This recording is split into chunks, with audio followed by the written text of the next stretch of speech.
Have you ever wondered about the true beginning of everything? Not just the Big Bang, but the very concept of creation itself.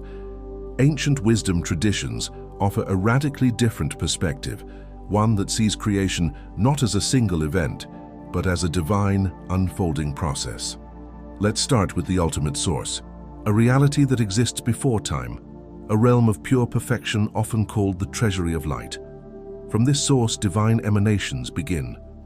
Think of the Great Spirit, the Pneuma or Ruach, which in Genesis brooded over the primordial waters, incubating life from chaos. In Kabbalah, this same spirit, Ruach, is the Shekinah, the very presence of God, the soul breathed into our world. Then there are the aeons. An aeon isn't just a period of time, it's a plane of existence, a cycle of creation. In Gnostic thought, aeons are divine beings that emanate in male-female pairs, called syzygies. The highest and most primal divine name, Eheye, which means I will be, perfectly captures this pre-essential nature of existence. It sits at the very top of the tree of life, the crown, Keter. This idea of divine pairs and emanations also lays the groundwork for the concept of the Trinity. Before the Father, Son, and Holy Spirit, there was the ancient doctrine of the Sephiroth. The first principle, the Father, is like the primeval invisible chaos, a principle of light but not light itself.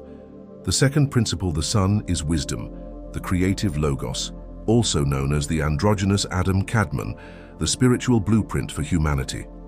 This is the monogenes, the only begotten, the self-born spiritual man, the Word made manifest. And the third principle, the Holy Spirit, corresponds to Binah, or divine reason and understanding. This brings us to a fascinating figure, the Anthropos, or heavenly man. This is the first manifestation of the transcendent God in a human-like form. In the Hermetic text, the Poimandres, the supreme mind created a beautiful heavenly man, a lord of the cosmos. This Anthropos, looking down, saw his own reflection in the material world below and fell in love with it. In that moment of love and desire, he descended, merging with nature and taking on a material form. This celestial being is the archetype for all humanity, the original Adam Kadmon. So where do Adam and Eve fit into this cosmic drama? The story isn't about two literal people in a garden, it's a grand cosmic myth. Adam and Eve represent a primal state of purity, existing in the Garden of Eden, which symbolizes the higher spiritual realms. Originally, they were one androgynous being, a perfect fusion of male and female. Adam's name itself holds clues. It might mean father of the race, but it could also come from ancient words meaning virgin soil or earth red like blood, hinting at the very substance of our physical form. Adam represents the soul of humanity, beginning its journey of descent. Eve, whose name Hawa means the mother of all living things, was created from Adam. She represents the mortal material part taken from the spiritual whole, the feminine aspect of the prima materia, the philosophical Mercury of the alchemists. The fall wasn't about eating an apple. The separation of the one being into Adam and Eve signifies a loss of spiritual unity. The serpent in the story, the Nachash, didn't offer fruit. It offered the knowledge of material procreation, the awareness of bestial desire. This is the knowledge of good and evil, the duality of the physical world. By embracing this, humanity became subject to mortality and was exiled from the spiritual paradise. This expulsion led to our current realm of physical reproduction, where spirit is born of spirit and flesh is born of flesh. The story is a symbolic map of how the universe was established. We see this pattern of creation through divine pairs everywhere.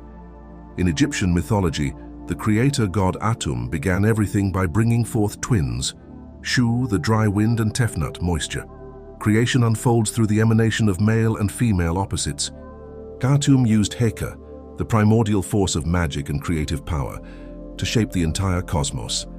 From the Great Spirit incubating chaos, to the heavenly man falling in love with his own reflection, to Adam and Eve's symbolic separation, these ancient stories paint a profound picture. They tell us that we are not just random accidents of matter, we are emanations of a divine source, spiritual beings on a journey through the material world, carrying within us the memory of a lost unity and the potential for a divine reunion. Understanding these primal origins is the first step to understanding ourselves.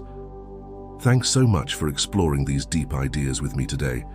If this sparked something in you, hit that like button and subscribe for more journeys into the heart of wisdom. See you next time.